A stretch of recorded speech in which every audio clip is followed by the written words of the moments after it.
또 하나님의 계획대로 또 성경의 말씀이 이루어지기 위해서 이렇게 예수님은 십자가에 죽으셔야만 됐습니다.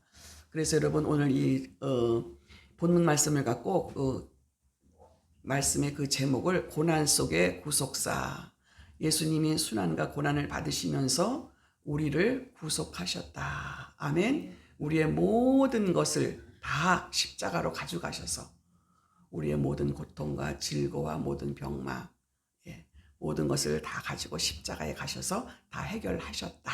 아멘. 그것이 예수님의 그 순환, 고난 속에서의 그 하나님의 우리를 살리시기 위해서 구속하신 그 역사가 있다는 것이죠. 그러면서 예수님이 십자가에 달리시는 것이 세상 사람들이 볼 때는 실패한 것 같이 보여요. 멸망한 것 같은 것처럼 보여요. 그러나 십자가는 끝이 아니다. 시작이다. 이런 제목으로 우리가 함께 은혜 받기를 원합니다. 그래서 특별히 오늘 요한복음 또 부활절의 그 말씀도요.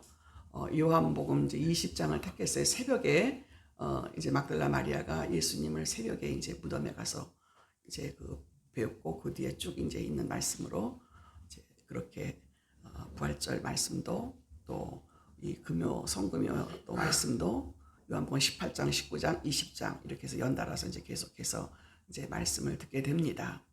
특별히 오늘 이 요한복음의 오늘의 이 본문 말씀을 이제 왜 택했는가 하면 예수님의 이 순환의 역사가 다른 그 복음서에 있는 말씀들보다 더 예수님의 주권, 영광 이런 것들이 강조된 이런 구조로 이루어져 있는 본문이기 때문에 그 예수님의 그 주권, 영광 이런 것들이 어떻게 이렇게 하나님의 그 역사를 이루어갔나 것을 여러분이 들으시면 은혜가 될 줄로 믿습니다. 그래서 오늘 요한복음 18장 1절부터 19장 42절까지 이제 가룟 유다가 예수님을 배반하고 대제사장 가야바와 빌라도 앞에서 이제 신문을 받아요.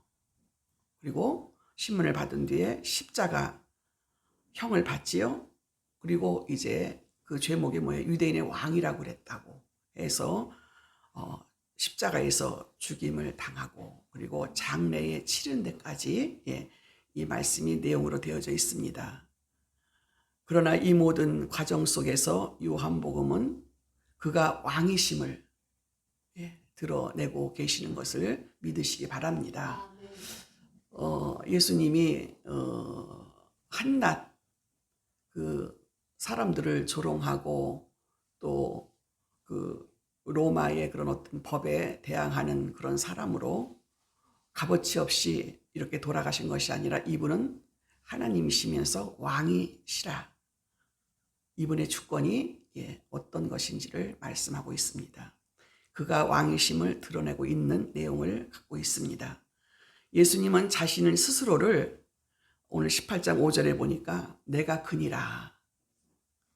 네가 유대인의 왕이라고 이렇게 했을 때에 내가 그니라.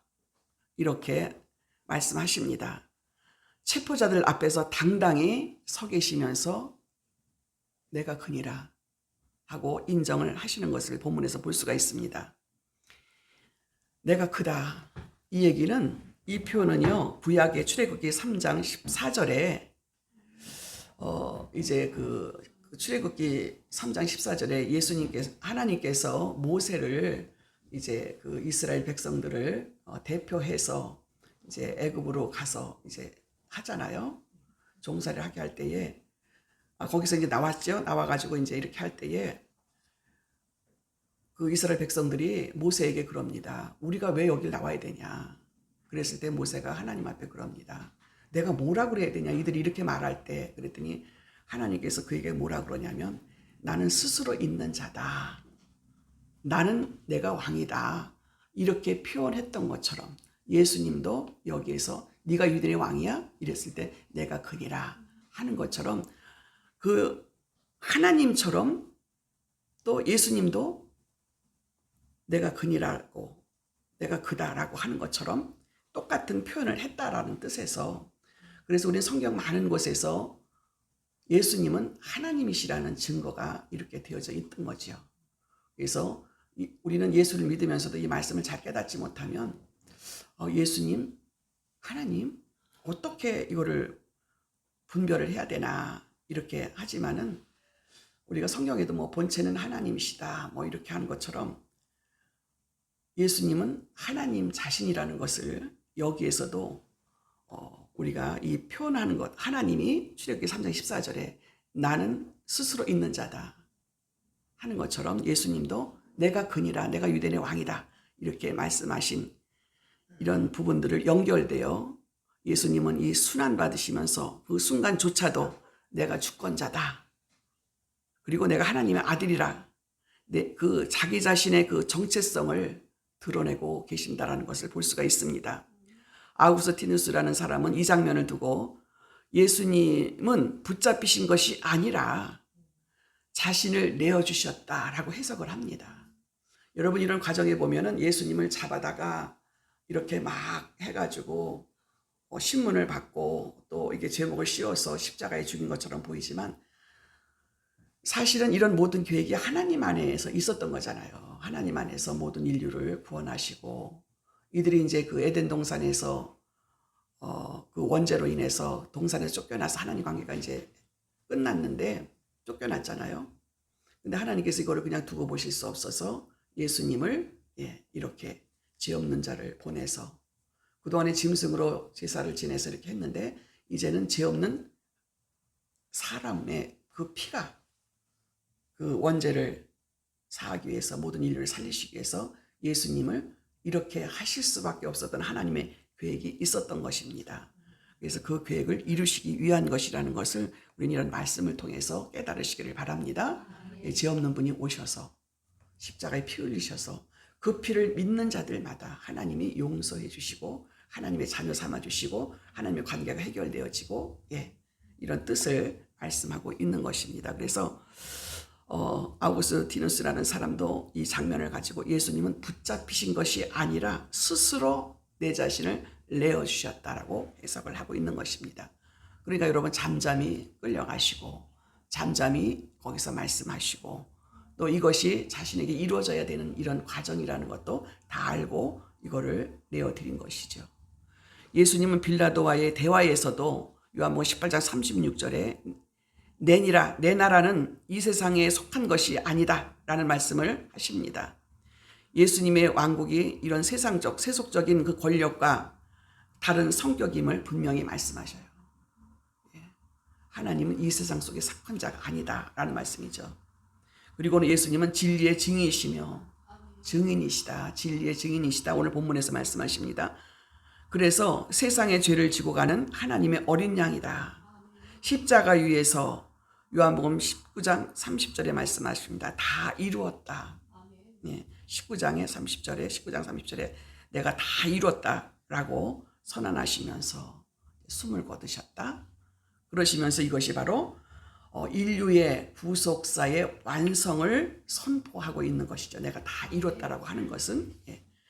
그래서 예수님이 십자가에 죽으시고 돌아가심으로 인해서 이것이 이 십자가의 사건이 끝이 아니라 이제 여기서부터 예수님이 죽으시고 이제 부활하시고 그리고 부활의 생명으로 이제 살아나시면서 그 부활의 생명으로 우리 구속한 하나님 백성들을 살려 가신다. 이렇게 여러분이 아시면 이해가 되실 줄로 믿습니다. 이렇게 요한복음의 예수님의 순환의 내용은 이렇게 패배자의 예수님이 아니고 영광의 왕 예수님을 드러내고 있습니다. 이 말씀은 고난주간을 지나는 성도들이 꼭 기억해야 될 핵심의 문제인 것이죠. 예수님은 굴욕스럽게 십자가의 그 농락을 당하셨잖아요. 굴욕 당하셨잖아요. 비참하게 침 흘리고 침뱉침을 당하고 또 조롱당하고 비웃고 그랬잖아요. 네가 유대인의 왕이면 너 십자가에서 한번 내려와 봐. 이렇게까지 하면서 이 굴욕스러운 거를 다 당하셨어요. 그리고는 끝내는 승리를 이루셨습니다. 이 얘기는 죽음을 통해 생명을 가져오셨지요. 인류를 살리기 위한 하나님의 계획과 하나님 명령이었습니다. 오늘의 교회는 이 승리의 십자가를 다시 높이 들고 우리들은 그 예수님을 뒤따르는 우리들은 성경 말씀대로 우리 자신들을 비우고 내 자신을 낮추는 예수님이 그렇게 하셨거든요. 비우셨다. 케노시스라는 단어를 우리가 지난번에도 제가 말씀 전했죠. 내 자신을 비우시고 끝까지 낮추시고 우리가 그분의 믿음을 따라가는 우리들도 이런 삶을 본받고 살아가는 것이고 우리들의 신앙의 과정이 이런 거예요. 여러분 우리가 이 신앙을 하나님 안에서 이 신앙을 지켜나간다라는 것은 그렇게 쉬운 일이 아니잖아요. 처음에는 못 모르고 우리가 신앙생활을 했지만 우리가 신앙생활을 하다 보니까 어떻게 예수님처럼 되는 거예요. 굴욕스러운 것을 당하면서 우리 옛사람의 모든 자아를 다 죽이는 거예요. 그리고 비워져야 돼요. 그리고 낮춰져야 돼요. 예수님이 그렇게 하셨어요. 굴욕스럽다. 여러분 다른 사람한테 비웃음 당하고 조롱당하는 거 얼마나 굴욕스러운 줄 아세요? 비참한 내 인생을 바라보게 되는 것이죠. 때로는 우리가 내가 왜 이런 일을 당해야 되나 이럴 때가 참 많아요. 근데 여러분 그 일을 당하시기 바랍니다. 우리 신앙생활은 꼭 이 일을 당해야 돼요. 제가 이제 겪어본 거로는 오늘 이 말씀을 제가 이렇게 준비하면서 그런 생각을 많이 했어요. 굴욕스럽다. 저는 제일 굴욕스러운 게 뭐냐면 남편이랑 결혼해서 사는데 남편이 저한테 말을 함부로 하는 거예요. 자기 화났다고 승질 퍽 내고 굴욕스럽게 하는 거예요. 이 부모님한테도 당해보지 못한 그 굴욕스러운 거. 그래서 그것 때문에 막 싸웠거든요. 근데 지금도 그런 부분들이 성품적으로 이제 나타날 때. 근데 이제 그게 우리 장로님이 그 트라우마가 있다라고 그래요. 그 월남 전쟁에서 우리 장로님은 전쟁터에서 그 적들과 싸우는 그 현장에 책임자로 있었던 사람이라 막 죽는 사람들 막 이런 사람 너무 많이 본 거예요. 그런 트라우마가 있더라고요. 나중에 알고 보니까 나이 먹어서 보니까 그래갖고 자기가 팍 자기의 뭐가 이제 그렇게 되면 주체 못하는 그런 성품이 나와가지고 상대방한테 저한테 막 해대는 거예요. 그럼 저는 당해보지 못한 거 저는 제가 이렇게 당해보지를 않았잖아요. 부모님한테도 제가 당해보고 말 함부로 하는 소리를 저는 못 들어본 사람인데 그런 소리를 들으면서 이거는 정말 도저히 이건 내가 당해야 될 일이 아니다라고 생각하는데 지금도 가끔 그게 나와요. 근데 그 소리를 듣는 순간에는 참지 못할 만큼 굴욕스러운 거를 이제 당하는 건데 이제 우리 장로님도 이제 그래 놓고는 돌아서서 미안해서 어떻게 할 줄을 몰라요. 다른 사람한테 상처 주고 그 뒤에 돌아서서 그렇게 한다라고 그게 해결이 되는 게 아니더라고요. 처음에는요 제가 그것 때문에 너무 힘들었어요. 막 고통스럽고 막 미칠 것 같더라고요. 근데 그런 굴욕스러운 거를 당하고 그러면서 내 자신을 자꾸 비우고 이렇게 하면서 주님 안에 들어가게 되는 거더라고요. 부활의 생명 안에 들어가는 거예요. 정 목사는 이렇게 말씀을 들을 때 꼭 딴 데를 쳐다보고 이러고 있어. 왜? 그래서 예수님은 이런 굴욕을 통해서 승리를 이루셨고 죽음을 통해서 생명을 가져오셨다. 인류를 살리시기 위해서. 오늘도 여러분 내가 죽는 것은 저는 이제 내가 물론 이제 저도 이제 다른 사람들을 이제 살린다라는 그런 직책을 맡긴 했지요. 그런데 예수님은 그런 사명을 가지고 이제 하나님의 일을 하신 거죠. 그래서 모든 인류를 살리시기 위한 것. 오늘 교회는 이 승리의 십자가를 다시 높이 들고 우리 성도들이 내 자신을 비우고 내 자신을 낮추는 이 복음의 메시지를 따라가야 될 줄로 믿습니다. 그래서 때로는 여러분 굴욕스럽고 그런 것이 나한테 왜 이렇게 왔을까라고 하지 마시고 이런 말씀을 깨달으면 여러분이 감당하시기를 바랍니다. 왜 그러냐면 또 너희가 고난받을 때 감당할 만한 시험을 주시고 또 감당하지 못할 때는 피할 길을 준다라고 말씀하신 이 말씀을 붙드시기 바랍니다. 여러분 말씀을 붙들으라고 하면 무슨 말씀을 붙들고 내가 이거를 이겨내. 근데 여러분 우리가 믿음이 자꾸 경험되어지는 거잖아요. 하나님을 경험되어지는 거는 이 말씀을 붙들고 내가 이 고난을 이 말씀이 이렇게 됐으니까 이 말씀을 붙들고 내가 기도하면서 이거를 이겨야 되겠다. 그러면 그거를 내가 이기고 나면 하나님이 승리의 길을 보여주시는 것을 여러분 경험하게 될 줄로 믿습니다. 하나님을 경험하게 된다는 거지요.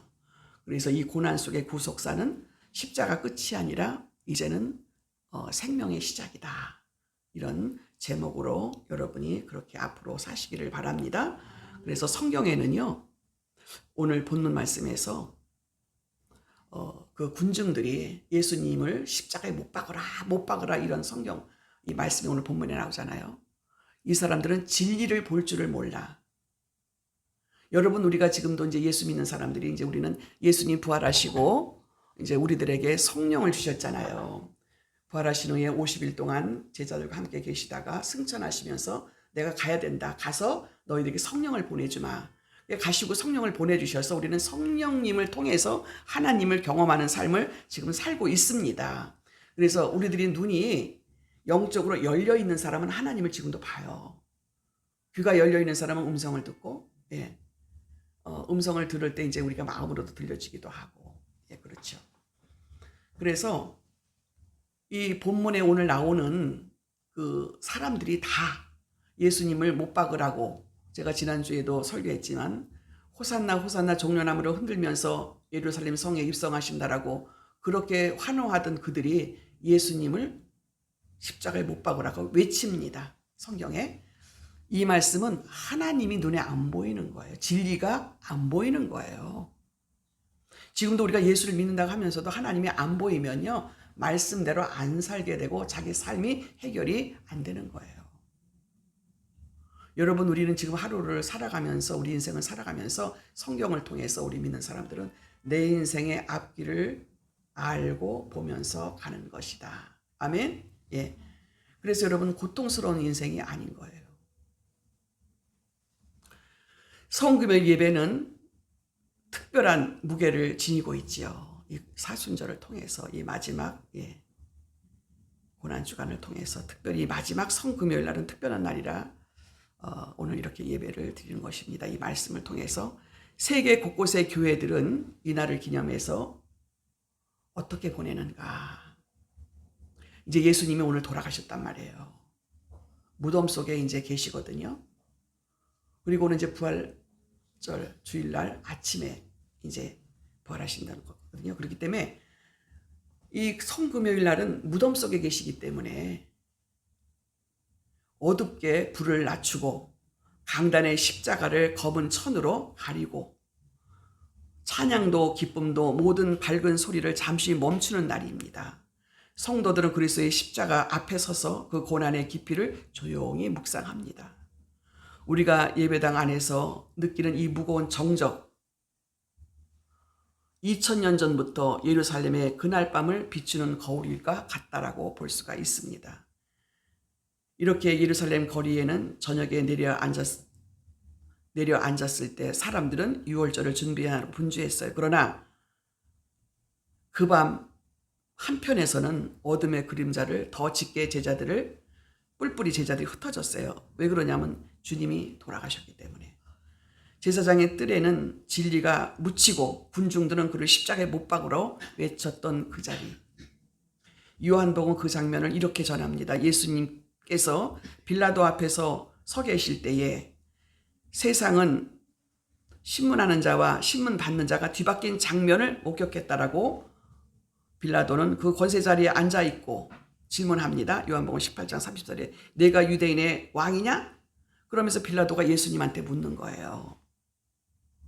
신문 받는 자와 신문하는 자가 바뀐 자리, 왕과 하나님의 아들 하나님이시면서 이 빌라도 이 자리가 바뀐 자리에서 예수님이 신문을 받고 계신다. 자리가 바뀌었다. 이렇게 말하고 있습니다. 실상은 이렇게 빌라도가 질문하는 자였지만 진리를 심판 보려는 그의 자리는 이미 흔들리고 있었어요. 진리로 보면은 빌라도가 심판을 받아야 되잖아요. 진리를 깨닫지 못하고 예수님을 보지 못하고 빌라도가 지금 위태한 자리에 앉아 있는 거라 이 얘기를 하고 있는 거예요. 진리의 주인이신 예수님이 눈앞에 서 계셨는데 빌라도는 예수님을 죄인이라고 신문하고 있는 이 자리가 바뀐 자리가 아니겠는가 이렇게 말씀을 하고 있는 것입니다. 그래서 요한복음 18장 37절 38절에 나는 진리를 증언하기 위하여 세상에 왔다. 주님의 말씀하십니다. 권세자의 귓가를 울렸지만 빌라도는 건성으로 진리가 무엇냐? 듣지도 못하고 깨닫지도 못하고 있는 거예요. 그리고 예수님의 대답을 기다리죠. 진리에 관한 이 빌라도의 질문은 그 무지와 무관심을 나타낸 것일까요? 아니면 진리를 외면하고 싶은 인간적인 본능을 드러낸 것일까요? 여러분, 어떤 분들한테 그런 것도 있고 성경에도 그렇게 또 써 있다라고 말하고 있는데, 이때 이 빌라도 그 부인이 그 천사가 꿈에 이 빌라도에게 그런 말을 했다고 그래요. 이렇게 신문을 하게 될 예수님은 잘못하면 안 된다. 그게 아니다. 이런 말을 가르쳐 줬다라고 해서 빌라도는 조금은 알고 있었다라고, 그렇게 하면 안 된다라는 거 알고 있었어요. 그런데도 불구하고 이 권세자들 앞에서 사람들이 무리 속에서 이 예수님의 편을 들면 안 되는 거잖아요. 그러니까 지금 이 비진리를 알고 있어서 이렇게 예수님 앞에 서 있으면서 이렇게 했는가? 아니면 알면서도 모른 척하고 있는 것인가? 이중적인 인간의 이 본능, 자기 유익한 거를 찾기 위해서 이 비진리를 외면한 채 주님 앞에 이렇게 빌라도가 예수님을 죄인이라고 뒤집어 씌우고 이렇게 이런 계획을 하고 있는 것인가? 이거를 우리가 각자가 한번 생각해 보시면서 이 뒤에 가면 내 자신의 문제를 여러분에게 묻습니다. 너는 이런 진리 앞에 너는 분별이 되고 너는 그렇게 살고 있느냐? 빌라도 같은 모습으로 알고 있으면서도 후퇴어 나는 내 삶을 위해서 이걸 외면한 채 지금 그 앞에 서 있지는 않은가 묻고 있습니다. 예수님의 이 판결 장면은 우리들에게 냉정한 사실을 보여줍니다. 사람들은 눈앞에서 진리를 알아보지 못해요. 참된 것이 무엇인지 알지 못해요. 여러분, 참된 것을 안다면 여러분 어때요? 우리가 이 예수를 진짜를 보고 나면요, 가만히 있을 수가 없는 거예요.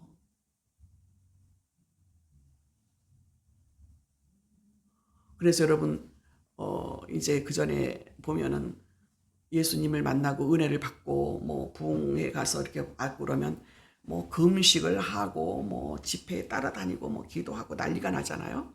예. 그분을 만나게 되면 그렇게 가만히 있지를 못하는 거예요. 고난받으신 예수님은 하나님의 아들이라 고백하지 않고 오히려 버림받은 자로 판단하고 있습니다. 그분을 십자가에 못 박으라고 사람들은 막 외치는 거예요. 자기네가 기대했던 이스라엘 왕이 아니라고.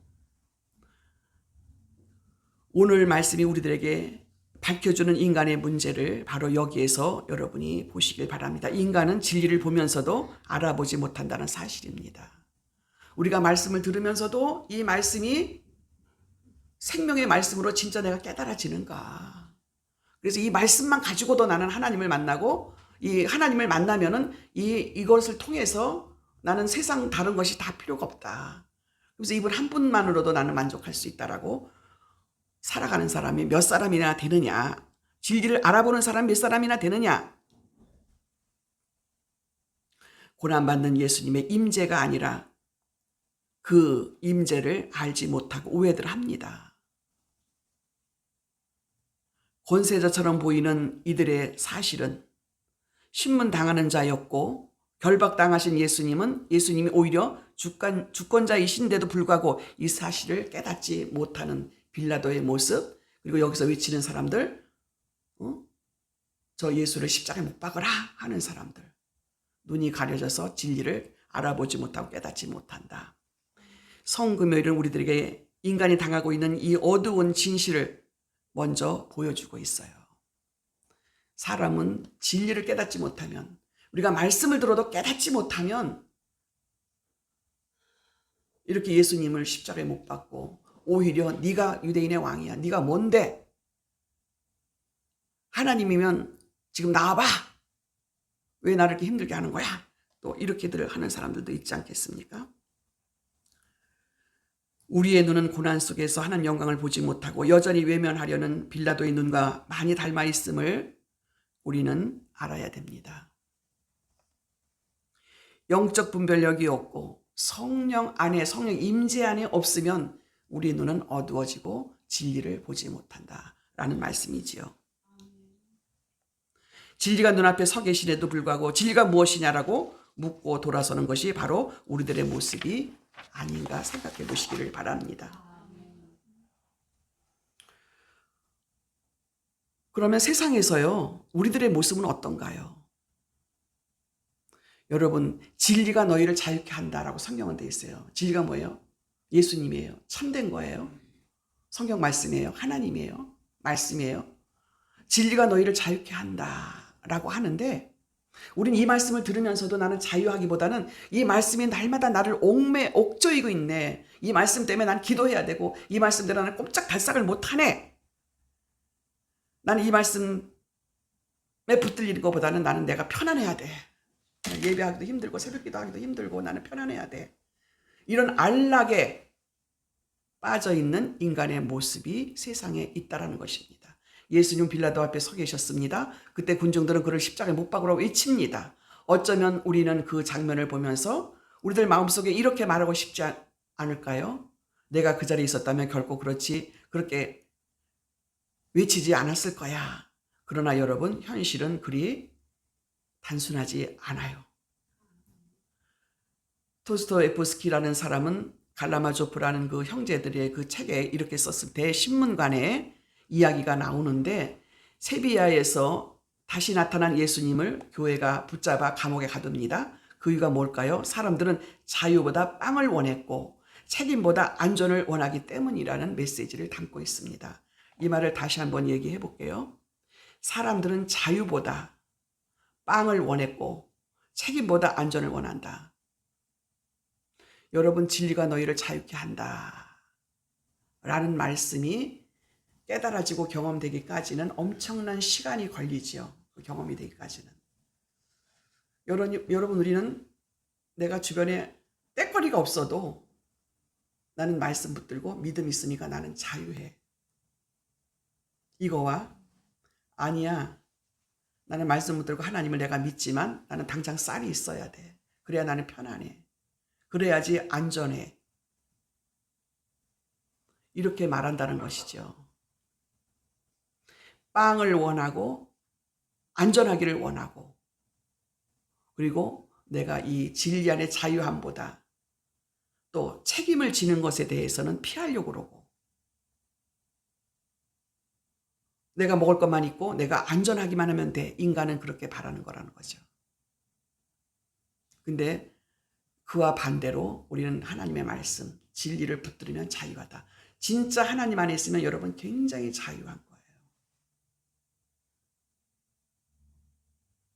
남한테 억울한 일을 당해도요,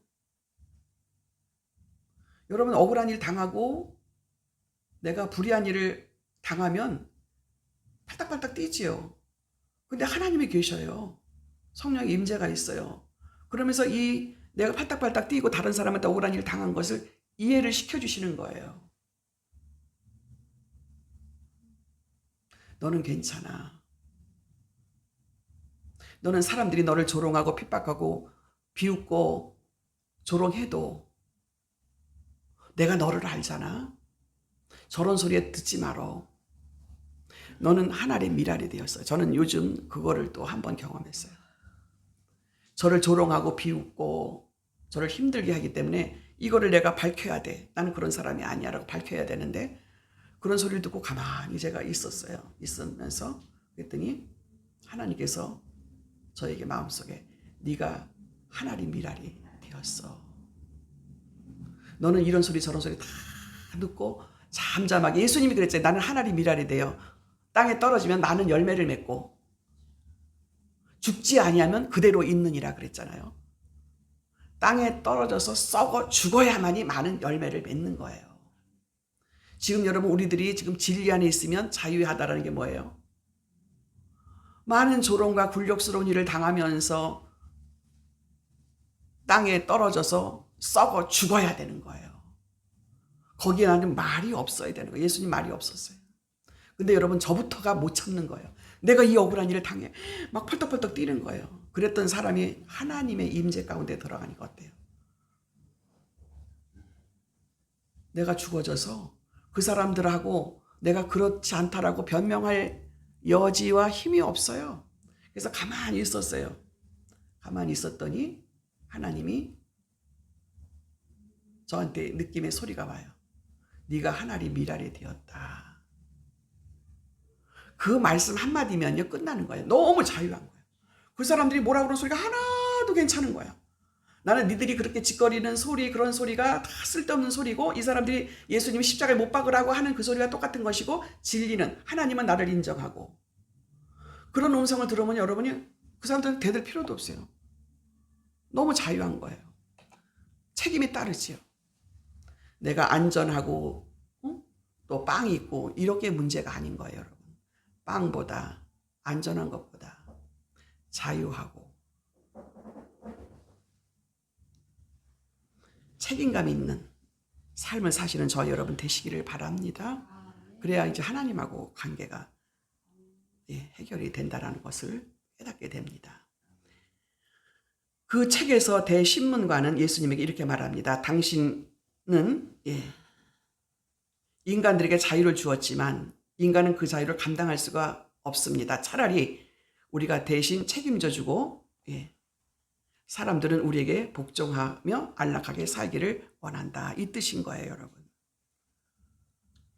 인간은요, 빵만 있으면 되고 안전하면 된다라고 그래요. 이 말씀을 들으니까 사실 그렇잖아요. 저부터도. 뭐 자유는 뭐 먹을 거 있으면 뭐 내가 안전하면 뭐 다 되는 거 아닌가? 근데 여러분, 하나님의 관계와 하나님 관계가 아닌 일반적인 사람하고 다른 게 그거예요. 나는 빵만 있으면 되는 게 아니죠. 자유가 있어야 돼요. 자유해야 돼. 사람들과의 관계, 하나님 관계, 모든 이런 삶 속에서의 모든 게 다 아주 뭐 자유해야 돼. 평안해야 돼. 자유가 평안이잖아요. 자유스럽다. 그러나 하나님 테두리 안에서 자유한 거예요. 이거를 벗어나면 자유하지 않지요. 그게 책임인 거예요. 책임. 그러기 위해서는 함부로 사는 게 아니라 말씀대로 살아야 되겠죠. 근데 사람들은 빵과 내가 안전하면 돼. 이게 아니라는 걸 여러분이 잘 아시기를 바랍니다. 이 장면은 빌라도의 재판장과 닮았어요. 똑같죠. 빌라도는 예수님 안에서 아무리 찾지 못하지만 군중의 두려움과 이 지금 빌라도는요, 예수님이 죄가 없다라고 얘기를 하잖아요. 여기서 지금 이 신문 과정에서도 나는 예수님 저 예수 안에서 저 사람에게 죄를 찾지 못하겠다 사람들한테 그랬더니 그렇게 오늘 본문에 나와요. 근데 그 군중들이 자기한테 어떻게 두려움으로 다가올 것이고 지도자들이 압박하는 그 책임 그걸 회피하면서 그는 자유보다 이 사람들한테 이런 어려움을 안 당하려고 정의보다 편의를 택하는 거예요. 올바른 거, 옳은 거, 죄가 없다는 거 알아요. 근데 이 사람들이, 이 권력자들과 이 군중들이 자기한테 힘들게 하니까 편한 게 좋은 거지 뭐. 편의를 택한 거예요. 오늘 우리 현실도 다르지 않습니다. 우리들도 세상에 살면서 한국 사회를 여전히 우리가 왜 그렇게 이 사람들과 같다면 한국 사회가 여전히 불안정하지요. 경제적인 압박 속에 사람들은 서로에게 마음 문을 닫고 경쟁 속에서 관계는 파편처럼 흩어집니다. 그래도 때로는 책임을 지기보다는 외면하는 길을 택하고 있지요. 신앙이 자유와 헌신으로 신앙이 되어져 있어야 되는데 우리는 빌라도처럼 손을 씻어버리기를 원합니다. 나는 상관없다. 책임지지 않겠다. 이런 행동을 우리가 교회 안에서 하고 있다는 것이죠. 토스토옙스키라는 사람은 이 사람은 여기에서 지적합니다. 인간은 자유와 고난을 감당하지 못하고 안전과 위안을 택하려는 성향이 있다라는 것이죠. 그러나 그 선택이 결국 누군가를 희생의 길로 내모는 것이 되는 것입니다. 내가 안전하고 내가 위안을 받으려면 책임지지 않는 거 있잖아요. 결국 누군가를 희생시키는 길로 내모는 것. 우리는 쉽게 이거를 잊고 살아갑니다. 내가 누구한테 지금 피해를 주고 어떤 사람은 내가 이렇게 빌라도처럼 사는데 책임감 없이 그냥 내가 먹을 것만 있고 내가 안전하기만 하면 된다. 이럴 때 무죄한 사람이 피를 흘려 주고 있다는 것이죠. 군중들의 외침은 하나님의 아들을 십자가에 세웠어요. 누군가는 내몰리는 거예요. 우린 책임 있는 행동을 하셔야 될 줄로 믿습니다. 그래야 내가 자유가 있는 거예요.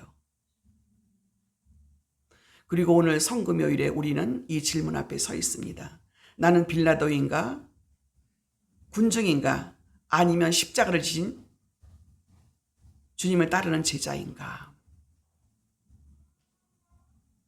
빌라도인가? 군중인가? 십자가를 지신 주님을 따르는 제자인가?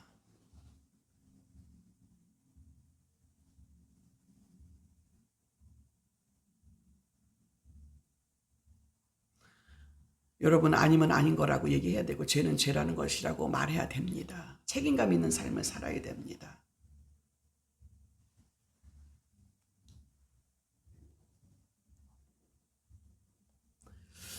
우리는 그렇게까지 살기 위해서는요, 예수님처럼 굴욕스럽게 멸시를 당하고 외면을 당하고 낮아지고 비워졌을 때에 이런 것이 분별할 수 있는 영적인 분별력이 하나님으로부터 오게 되지요. 그래서 하나님과 함께하는 삶이 되어지는 것입니다. 말씀이 깨달아지고 그 하나님의 마음을 알아가고 진리를 알게 하고, 그래서 여러분, 우리가 주님의 마음을 알고 하나님의 마음을 알고 하나님이 나를 알아주시고 이런 관계 속에서 우리는 자유하게 된다는 사실을, 책임감 있는 삶을 사시는 저 여러분들 되시기를 바랍니다. 성경에서 십자가에 예수님이 십자가 상에서 드러난 하나님의 은혜를 우리가 보게 되지요. 성금요일은 어둠만 전하지 않습니다. 십자가는 인간의 죄와 무책임이 드러나는 자리입니다. 동시에 하나님의 은혜와 구원이 가장 선명하게 드러나는 자리이기도 하지요. 십자가의 어두운 한가운데서 우리는 오히려 빛을 봅니다. 예수님의 붙잡히시던 그 순간을 보십시오. 무리들이 몰려와 이 예수님을 찾을 때 예수님은 당당히 말씀하십니다. 내가 그니라. 유대인의 왕이라는 제목을 가지고 이마에다 써붙이고서는 십자가에 가시잖아요. 내가 유대인의 왕이야. 내가 그니라. 이렇게 말씀하셔요. 당당하게. 아까도 말씀드렸지만 출애굽기 3장 14절에 예수님께서 모세에게 말씀하신 거죠. 나는 스스로 있는 자야. 내가 왕이야. 같은 표현을 하셨다는 겁니다.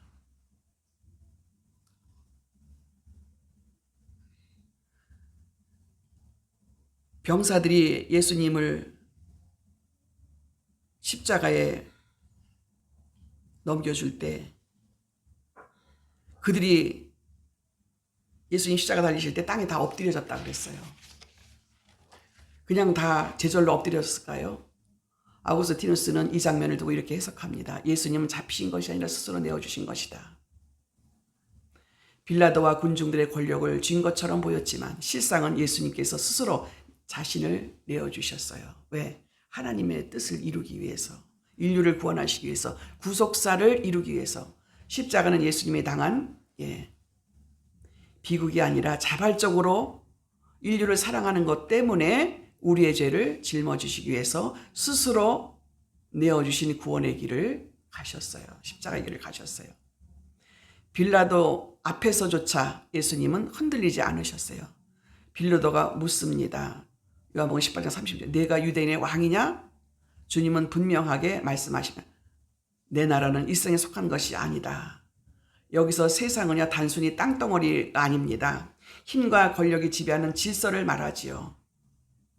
세속적인 이 세상을 말하죠. 그러나 예수님의 나라는 칼과 권력으로 세워지는 것이 아니라 진리와 사랑으로 세워진 나라라고 말씀하고 계시는 것입니다. 그리고 마침내 예수님은 십자가 위에서 마지막 외치십니다. 다 이루었다. 이 외침은 죽음 앞에서 체념이 아닙니다. 오히려 구속사 구속의 완성을 선포하는 승리의 함성이었던 것입니다. 이사야 선지자가 예언한 그 말씀이 성취되는 순간입니다. 이사야 53장 5절에 그가 찔림은 우리의 허물 때문이요 그가 상함은 우리의 죄악 때문이라. 아멘. 이사야 선지자가 이미 오래전에 십자가에 고난받으시는 예수님을 예언하셨어요. 그 말씀을 이루시기 위해서 우리를 대신해서 고난당하신 예수님은 종 그리스도 이 시기에 십자가에서 구원의 계획을 완전히 이루셨다는 것이죠. 히브리서 10장 19절에 말씀합니다. 그러므로 형제들아 우리가 예수님의 피를 힘입어 성소에 들어갈 담력을 얻었나니. 아멘. 예수님의 피로 말미암아서 성소에 아무나 못 들어가잖아요. 대제사장만 들어가잖아요. 1년에 한 번씩. 근데 거기에 그 성소의 휘장문이 확 두 쪽으로 열려서 거기를 우리는 담대하게 들어갈 수 있다라고 말하고 있는 것입니다. 히브리서 10장 19절에 그러므로 형제들아 우리가 예수님의 피를 힘입어 성소에 들어갈 담력을 얻었나니. 아멘. 그래서 여러분 옛날에는요 이렇게 여기하고 여기 강단하고 이렇게 휘장이 있었잖아요. 그죠? 이걸 성소라고 그러고. 예.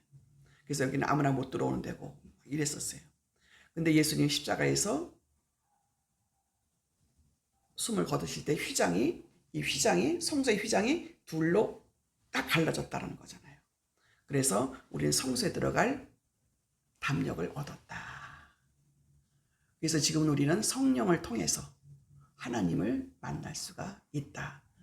그리고 베드로전서 2장에도 보면 우리가 다 제사장이다.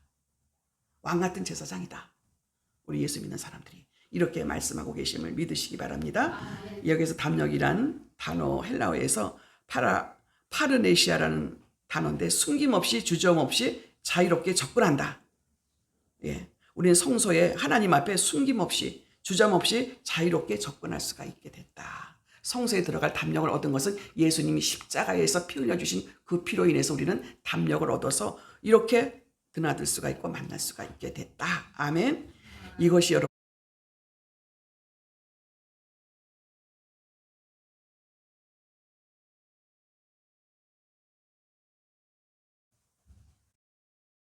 이제는 더 이상 성전의 휘장이 우리를 막지 못합니다. 예수님의 피가 그 길을 열어주셨고 성령의 임재 가운데 하나님을 대면할 수 있고 이 은혜가 놀랍지 않습니까? 십자가는 패배가 아닙니다. 십자가는 승리입니다.